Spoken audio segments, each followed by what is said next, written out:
नमस्कार, स्वागत है आप सभी का देवभूमि समाचार में। मैं आपके साथ निकिता कश्यप। बुलेटिन की शुरुआत करते हैं। उत्तराखंड के राज्यपाल लेफ्टिनेंट जनरल गुरमीत सिंह जाम कोठी हरिद्वार पहुंचे और जहां पर कांवड़ यात्रा और आगामी कुंभ मेले एवं आपको बताते चले कि जिले के विकास कार्यों पर उनके द्वारा समीक्षा की गई। उन्होंने जिलाधिकारी मयूर दीक्षित को केंद्र सरकार की योजनाओं की ऑन ग्राउंड प्रेजेंटेशन तैयार करने के निर्देश दिए हैं और साथ ही टिहरी में महिलाओं के एनीमिक सर्वे के साथ साथ उसकी सराहना करते हुए हरिद्वार में भी नवाचार पर बल दिया है। आपको बताते चले कि राज्यपाल ने कहा कि कांवड़ यात्रा को प्रोफेशनली संचालित किया जाए, श्रद्धालुओं की आस्था को फोटो वीडियो के माध्यम से सुरक्षित किया जाए और यात्रा से जुड़ी सकारात्मक जानकारियां जनता तक पहुंची जाए। और साथ ही साथ उन्होंने यह भी कहा कि हरिद्वार को धार्मिक केंद्र के साथ साथ आर्थिक हब के रूप में भी विकसित किया जाए।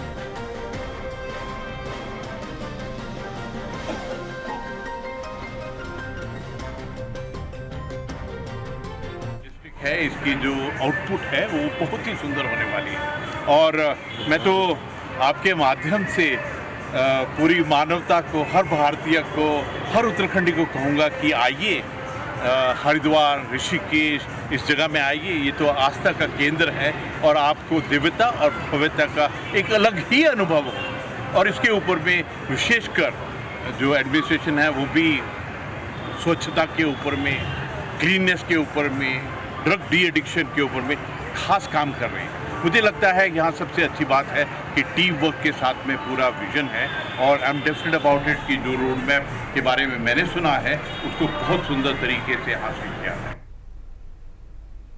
खबरों में आगे बढ़ते हैं। उत्तराखंड सहित ऋषिकेश में LUCC के एजेंटों और निवेशकों के द्वारा कंपनी के कई करोड़ों को चूना लगाकर और छूमंतर हो गई। आपको बताते चले कि जिसको लेकर पीड़ित लोगों का एक प्रतिनिधिमंडल मुख्यमंत्री पुष्कर सिंह धामी से मिला और मांग करते हुए न्याय की गुहार लगाई गई। तो वहीं आपको यह भी बताते चले कि LUCC ने ऋषिकेश में 1 लाख निवेशकों से 300 करोड़ रुपए के हड़प लिए हैं। तो साथ ही साथ निवेशक एजेंटों के घरों पर ताले लगने के बाद पैसे की मांग कर रहे हैं। एजेंटों ने सरकार से शीघ्र ही कार्रवाई की मांग की है, अन्यथा बड़े स्तर पर धरना प्रदर्शन किया जाएगा। वहीं आपको यह भी बताते चले कि LUCC ने ऋषिकेश में करीब 1 लाख निवेशकों के 350 करोड़ रुपए हड़प लिए और यहां सोसाइटी की शाखाओं में ताले लगने से निवेशक एजेंटों के घर पर तकाजा कर रहे हैं, जो कि एजेंट अब मामले में केंद्र और राज्य सरकार के सहकारिता मंत्रालय की भूमिका पर भी सवाल उठा रहे हैं। उन्होंने सरकार से मामले में शीघ्र कार्रवाई करते हुए निवेशकों को पैसा प्रबंधन के माध्यम से लौटाने की मांग की। बात करेंगे तो ये इसकी जड़ ऋषिकेश से ये ऋषिकेश बापूग्राम से इसका जन्म हुआ है। जो मेन गिरीश बिष्ट है वो वहीं के रहने वाले हैं। उन्होंने आसपास के लोगों को जोड़ा और बापूग्राम, मीरा नगर और 20 बीघा, उसमें ऐसा घर कोई नहीं है जिस घर से निवेश नहीं और जिस घर से एजेंट नहीं है। तो यहाँ से कम मैं बताता हूँ कि कम से कम 1500 से 2000 तो एजेंट होंगे और वो उसके बाद ये मान के चलो कि 10-15 हजार निवेशक होंगे, ठीक है ना।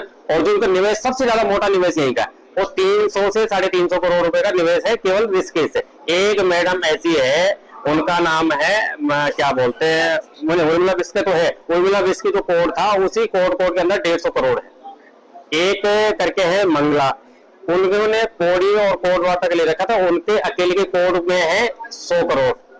उनको 2 गाड़ियां भी मिली हुई है।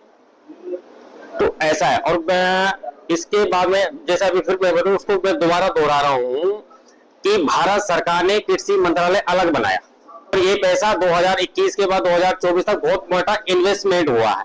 जब भारत सरकार ने कृषि मंत्रालय अलग बना दिया तो क्या भारत सरकार की या उत्तराखंड सरकार की रिस्पॉन्सिबिलिटी नहीं बनती है कि हम बड़े बड़े होल्डिंग लगा रहे हैं, हम इसका प्रचार प्रसार कर रहे हैं, लोगों को बोल रहे हैं इसमें निवेश करो।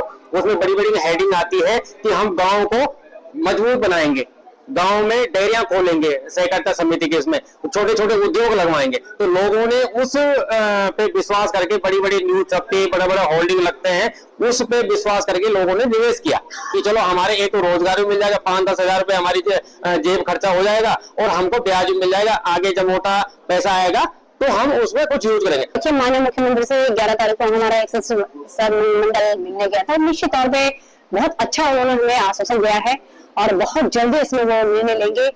और आगे अगर हमारे इसमें इन पीड़ित महिलाओं का जो भुगतान नहीं होता है, तो जैसे 1994 में आंदोलन हुआ, उसके लिए हम लोग बाध्य होंगे, क्योंकि आपको पता है कि आंदोलन के तर्ज पे राज्य मिला है और इसमें सबसे ज्यादा महिलाएं पीड़ित है और खासकर फौजी इसमें 80% मैं समझती हूँ कि सैनिक है।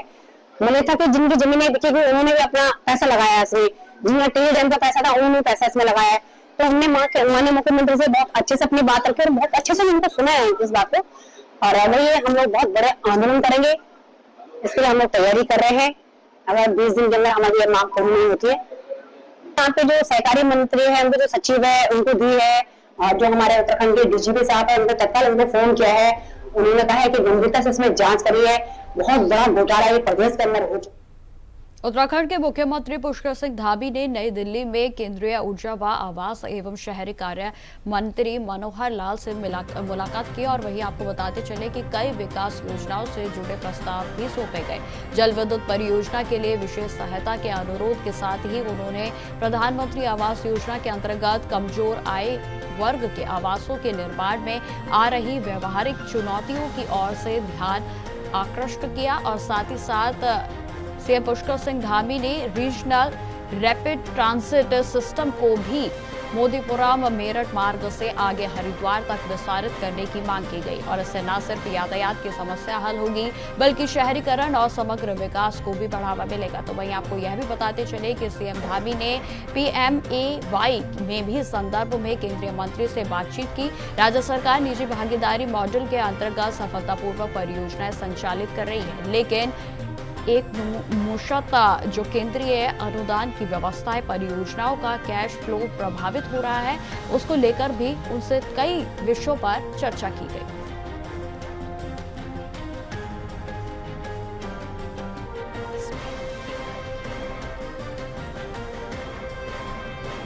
तो आपको बताते चलें कि सीएम पुष्कर सिंह धामी के द्वारा केंद्रीय मंत्री से मुलाकात की गई और जिसमें कि आपको बताते चले कि आगे आने वाले दिनों के कई प्रस्तावों पर उनसे चर्चा की गई। आपको बता दें कि शहरी कार्य मंत्री मनोहर लाल के द्वारा कई अहम प्रस्तावों पर संज्ञान भी लिया गया, जिसमें उन्होंने आश्वस्त किया है कि केंद्र की ओर से उनको तमाम तरीके की जो मदद है वो दी जाएगी। और इस खबर पर अधिक जानकारी के साथ हमारे साथ अभय कैंतुरा जुड़ गए हैं। तो अभय, जिस तरीके से मुलाकात की गई है उत्तराखंड के लिए किस तरीके से विशेष हो सकती है? अभय, देखिए, इसे इस रूप में समझा जा सकता है कि मुख्यमंत्री पुष्कर सिंह धामी जब भी दिल्ली दौरे पर होते हैं तो सौगात प्रदेशवासियों के लिए लेकर जरूर आते हैं, और इस बार भी जब दिल्ली दौरे पर मुख्यमंत्री पुष्कर सिंह धामी है तो उनकी तरफ से केंद्रीय मंत्री मनोहर लाल खट्टर से मुलाकात की गई। आज भी कई मंत्रियों से मुलाकात का समय यहाँ पर रखा गया और ये कहा जा सकता है कि जो केंद्रीय मंत्री से कल मुलाकात मुख्यमंत्री की हुई उसको उत्तराखंड के लिए सौगात भरी है कहा जा सकता है, क्योंकि जल्द ही राज्य में जो योजनाएं हैं उनसे जुड़े जो बजट की मांग राज्य सरकार की तरफ से की गई उसको देने का काम यहाँ पर किया जाएगा।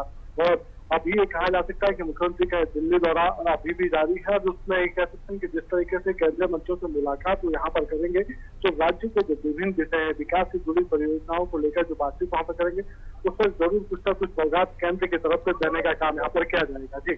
जी, प्रधानमंत्री आवास योजना को लेकर भी तमाम तरीके की चर्चा की गई, इसको लेकर क्या अपडेट है? अभय, बिल्कुल ये कह सकते हैं कि राज्य में प्रधानमंत्री आवास की जो प्रगति रिपोर्ट है वो काफी बेहतर यहाँ पर कही जा सकती है, और उसी रिपोर्ट के आधार पर ये कहा जा सकता है कि अभी तक जो राज्य सरकार ने जो सोचा है उस योजनाओं में अभी तक बहुत सारी सफलता यहाँ पर रही है और उसका प्रदर्शन अच्छा है। इसीलिए आने वाले दिनों में प्रधानमंत्री आवास की जो रिपोर्ट है उसको बढ़ाने का काम यहाँ पर किया जा सकता है, और ये कह सकते हैं कि केंद्र की तरफ से जल्द ही सौगात और बड़ी सौगातें भी यहाँ पर दी जा सकती है।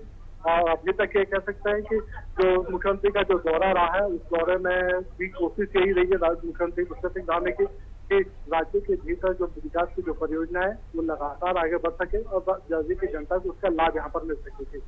जी अभी जिस तरीके से कल सीएम धामी के द्वारा केंद्रीय मंत्री से मुलाकात की गई, तो क्या उनकी ओर से कोई आश्वासन दिया गया है मदद का? देखिए, मुख्यमंत्री कृष्ण सिंह धामी ने जो चीज मांग यहाँ पर किए थे, और ये कहा जा सकता है कि राज्य के लिए जल्द ही निकट भविष्य में सब चीजें हो पाएंगी। और अभी तक ये कह सकते हैं कि उन दिशाओं में राज्य सरकार ने विभिन्न काम भी किए, उस काम का असर भी यहाँ पर देखने को मिला। और अभी तक राज्य सरकार ने विभिन्न योजनाओं के माध्यम से इन सब चीजों को पूरा करने का काम यहाँ पर किया। ठीक है। अबे और मैं आपसे पूछना चाहूंगी कि ये जो रैपिड ट्रांजिट सिस्टम है, इस पर क्या चीज विचार किए गए, या फिर ये क्या सिस्टम है जिससे कि उत्तराखंड में क्या सहूलियत होगी? बिल्कुल, ये कहा जा सकता है कि इसका लाभ उत्तराखंड में निकट भविष्य में आने वाले दिनों में देखने को मिल सकता है। कोशिश यही है राज्य सरकार की कि राज्य की जनता को विभिन्न योजनाओं का लाभ यहाँ पर दिया जा सके। और अभी तक जो चीजें को ये कह सकता है कि जो प्रयास यहाँ पर किए गए, उसके सकारात्मक परिणाम अभी तक देखने को मिले। और ये कहा जा सकता है कि जो इस समय राज्य की तरफ से जो मांग यहाँ पर की गई, केंद्रीय मंत्री की तरफ से उसका आश्वासन दिया गया, निकट भविष्य में उन सभी चीजों को पूरा करने का काम यहाँ पर किया जाएगा। और राज्य के लिए जो भी समसामयिक विषय है जिससे विकास की योजनाओं को और आगे गति दी जा सकती है, उनको बढ़ाया जा सकता है, उस पर भी केंद्र अपनी तरफ से पूरा सहयोग देने का काम यहाँ पर करेगा। जी ठीक है। अबे आप लगातार हमारे साथ बने रहे, हम दोबारा आपके पास आएंगे। फिलहाल आपको बताते चले कि सीएम पुष्कर सिंह धामी के द्वारा केंद्रीय मंत्री से मुलाकात की गई और ये कई मायनों में काफी विशेष भी मानी जा रही है। फिलहाल खबरों में आगे बढ़ते हैं। केदारनाथ धाम के लिए आज से पुनः हेली सेवा प्रारंभ हो गई। आपको बताते चले कि यूकाडा की सीईओ श्रीमती सोनिका के द्वारा यह जानकारी दी गई और आज से पुनः हेली सेवाओं को शुरू कर दिया गया। आपको बताते चले कि केदारनाथ धाम के लिए हेली सेवा जो है वो शुरू कर दी गई है। आपको यह भी बताते चले कि केदारनाथ धाम में बीते दिनों जिस तरीके से हादसा हुआ, उसके बाद हेली सेवाओं को पूरे तरीके से बंद कर दिया गया था, लेकिन अब आज इन्हें पुनः संचालित किया जा रहा है, पुनः संचालित किया जाएगा। और जिसमें कि आपको बताते चले कि सुरक्षा के कई मानकों को परखने के बाद इस सेवा को अब दोबारा से संचालित हेली हादसे की रोक जो है इस पर लग गई थी, और जिसके बाद हेली सेवाओं को पूरे तरीके से स्थगित कर दिया गया था और साथ ही साथ आज इन्हें पुनः संचालित किया जाएगा। और जिसमें कई तरीके के सुरक्षा मानकों की परख के बाद आज अब इन्हें संचालित किया जा रहा है। तो लगातार हमारे साथ अभय जुड़े हुए हैं। तो अभय, जिस तरीके से केदारनाथ हादसे के बाद हेली सेवाओं को पूरे तरीके से रोक दिया गया था, आज फिर से इन्हें संचालित किया जाएगा, क्या कुछ जानकारी आपके पास? देखो, ये कह सकते हैं कि केदारनाथ हादसे के बाद से 2 दिन का ब्रेक यहाँ पर लगा था हेली सेवा को लेकर, लेकिन अब ये कह सकते हैं कि आज से केदारनाथ धाम के लिए जो हेली सेवाएं थी पुनः यहाँ पर प्रारंभ करने का काम कर दिया गया। और जिस प्रकार से केदारनाथ धाम में हेलीकॉप्टर हादसे यहाँ पर हुए थे, उन हादसों से बचने के लिए ये कह सकते हैं कि जो जांच यहाँ पर की गई थी, ऐसे हादसों की पुनरावृत्ति दोबारा ना हो, इसलिए जांच करने की आवश्यकता यहाँ पर थी। और 2 दिन के समय में कह सकते हैं कि ना तो किसी प्रकार से हेली सेवा का संचालन यहाँ पर हुआ और ना ही इसे किसी रूप में आगे बढ़ाने का काम यहाँ पर किया गया। इसलिए 2 दिन तक पूरी तरीके से ये सेवाएं यहाँ पर जांच के दायरे में रही और आज से पुनः ये कह सकते हैं कि केदारनाथ धाम के लिए इन हेली सेवाओं का संचालन यहाँ पर शुरू कर दिया गया है। तो और अभी तक ये कह सकते हैं कि जो श्रद्धालु यहाँ पर पहुंचे थे, अब वो हेली सेवाओं का लाभ लेकर आगे बढ़ सकता है और केदारनाथ धाम के दर्शन यहाँ पर कर सकते हैं। डीजीसीए की जो रिपोर्ट होगी, उस रिपोर्ट को अभी आने में समय यहाँ पर लग सकता है। तो जब तक ये कह सकता है कि जो जांच के जो पहलू है वो चीजें सामने नहीं आ पाते, तब तक जो राज्य सरकार की तरफ से दिशा निर्देश यहाँ पर दिए गए, उनका कड़ाई से अनुपालन करने के लिए यहाँ पर कहा गया, जिसमें खासतौर पर ये कहा जा सकता है कि अब केदारनाथ धाम के भीतर 1 घंटे के भीतर सिर्फ 9 शटर सेवा यहाँ पर शुरू कर पाएंगे, यानी एक हेलीकॉप्टर सिर्फ 9 चक्कर वहां पर लगा पाएगा पूरे केदारनाथ धाम के लिए। साथ ही ये कह सकता है कि जो हेलीकॉप्टर से जो वजन की जो स्थिति थी, जो भार की क्षमता थी, उसको भी हल्का करने का काम यहाँ पर किया गया। जैसे पूर्व में कह सकते हैं कि 5 से 6 यात्रियों को ले जाने का काम यहाँ पर किया जा रहा था, अब उसको कम से कम 3 से 4 यात्रियों तक सीमित करने का काम यहाँ पर किया जा रहा है, ताकि किसी भी प्रकार से ऐसी दुर्घटनाओं को रोकने का काम यहाँ पर किया जा सके। और अगर इमरजेंसी होता भी है तो फिर उसको पायलट की तरफ से सकुशल इमरजेंसी लैंडिंग कराने में मदद वहां पर मिल सके। तो लगातार प्रयास है राज्य सरकार के कि इस तरीके की हेली दुर्घटनाओं की पुनरावृत्ति वहां पर ना हो, और यही प्रयास ये कह सकते हैं कि हेली कंपनियों की तरफ से जहाँ पर किए जा रहे हैं कि जो दिशा निर्देश उन्हें मिले उसका पालन वहां पर किया जा सके। तो अब तक ये कह सकते हैं कि राज्य सरकार बड़ी सख्ती के साथ इसको आगे बढ़ाने का काम यहाँ पर करे और इसके जो सकारात्मक परिणाम होंगे वो भी देखने को यहाँ पर मिलेंगे। जी बिल्कुल अभय, जिस तरीके से अभी आपने बताया कि जो हेली सेवा में हेलीकॉप्टर की उड़ान होती थी उसकी संख्या को सीमित किया गया है, कम किया गया है। अगर यात्रियों की बात की जाए तो यात्रियों की संख्या किस तरीके से आ रही है? क्या हादसों के बाद अब यात्रियों की संख्या जो है वो घटी है या फिर इसका कोई असर अभी खास तौर पर नहीं देखने को मिला है?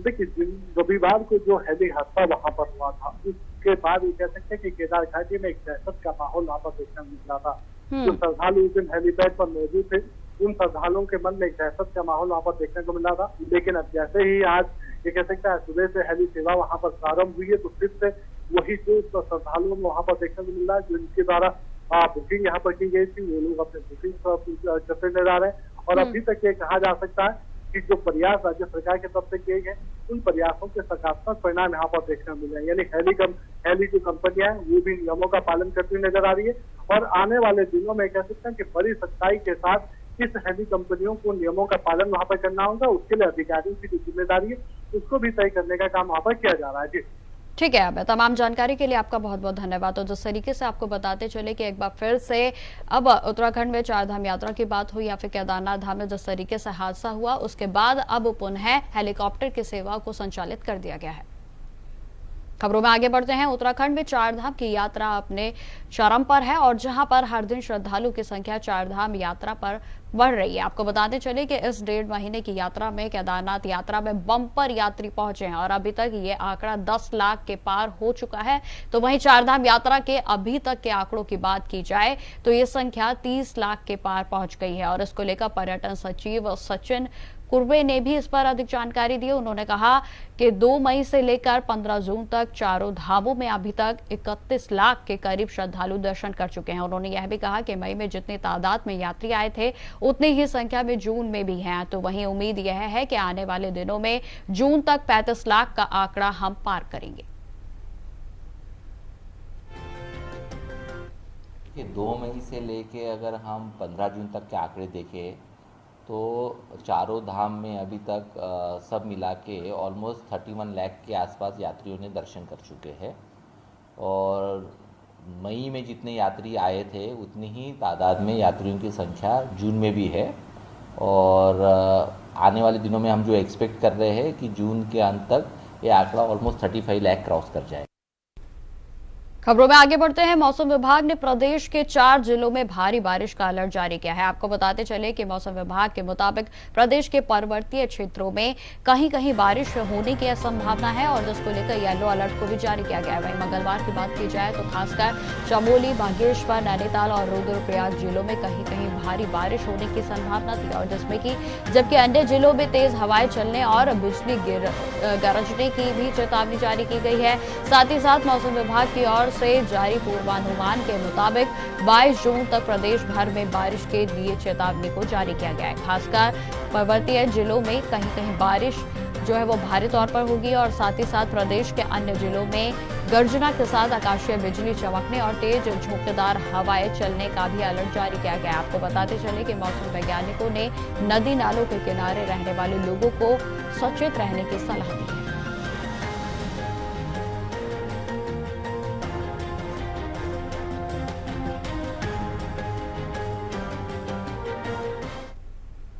हरिद्वार को छोड़कर अन्य 12 जिलों में त्रिस्तरीय पंचायत चुनाव होने हैं और इसके लिए आरक्षण प्रस्तावों के अंतिम प्रकाशन के बाद विभाग को 3000 से अधिक आपत्तियां मिली हैं और जिसमें कि आपको बताते चले कि 16 और 17 जून को जिलाधिकारी इसका निपटारा करेंगे और साथ ही साथ इसके बाद 18 जून को आरक्षण प्रस्तावों का अंतिम प्रकाशन किया जाएगा। आपको बताते चले कि पंचायतों में सबसे अधिक उधम सिंह नगर जिले में करीब 800 से अधिक आपत्तियां मिली हैं और जबकि देहरादून की बात की जाए तो 302, अल्मोड़ा में 294, पिथौरागढ़ में 277, चंपावत में 337 और पौड़ी गढ़वाल में 354, चमोली में 213, रुद्रप्रयाग में 90, उत्तरकाशी में 383 और टिहरी जिले में करीब 297 आपत्तियां आई हैं। पंचायत के सचिव चंद्रेश कुमार ने इस पर जानकारी देते हुए बताया कि 19 जून को आरक्षण की अंतिम सूची जारी करके शासन को प्रस्तुत की जाएगी।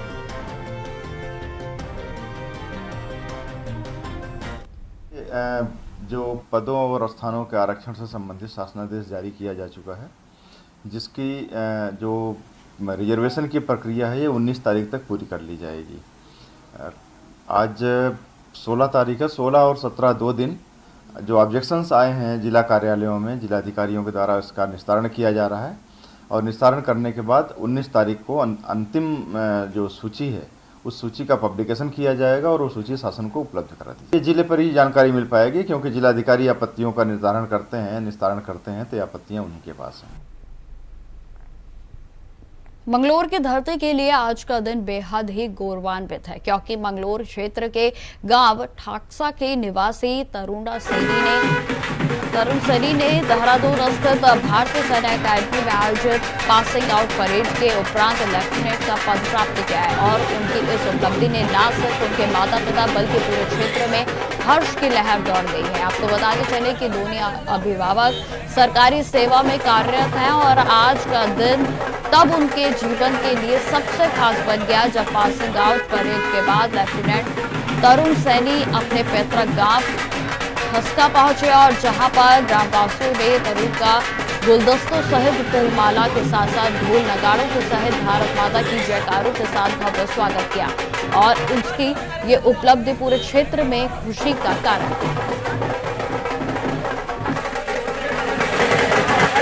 का धन्यवाद जिन्होंने मेरे इतना बड़ा स्वागत आयोजित किया।